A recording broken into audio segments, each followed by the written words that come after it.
আসসালামু আলাইকুম রহমতুল্লাহি ওবরকাতুহু। প্রিয় শ্রোতা বন্ধুরা, গুনাহ এবং ঋণ দুইটি মানুষের জন্য যন্ত্রণাদায়ক।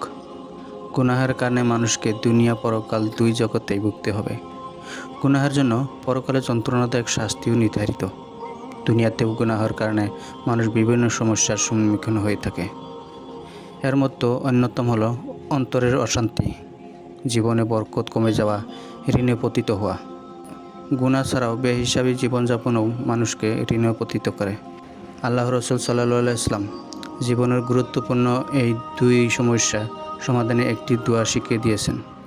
এই হাদিসে হযরত আয়েশা রাদিয়াল্লাহু আনহা বর্ণিত, নবী সাল্লাল্লাহু আলাইহি ওয়াসাল্লাম এই দোয়াটি পড়তেন: আল্লাহুম্মা ইন্নী আউযু বিকা মিনাল কাসালি ওয়াল হারামি ওয়াল মাসামি ওয়াল মাগরামি ওয়া মিন ফিতনাতিল কাবরি ওয়া আযাবিল কাবরি ওয়া মিন ফিতনাতিন নারি ওয়া আযাবান নারি ওয়া মিন শাররি ফিতনাতিল গিনা ওয়া আউযু বিকা মিন ফিতনাতিল ফাকরি ওয়া আউযু বিকা মিন ফিতনাতি মাসিহাত দাজ্জাল।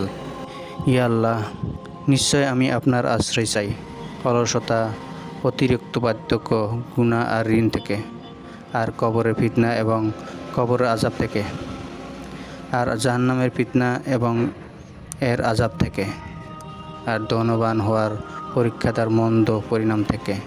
আমি আরও আশ্রয় চাই দরিদ্রের অভিশাপ থেকে। আমি আরও আশ্রয় চাই মসিহিদ দাজ্জালের ফিতনা থেকে।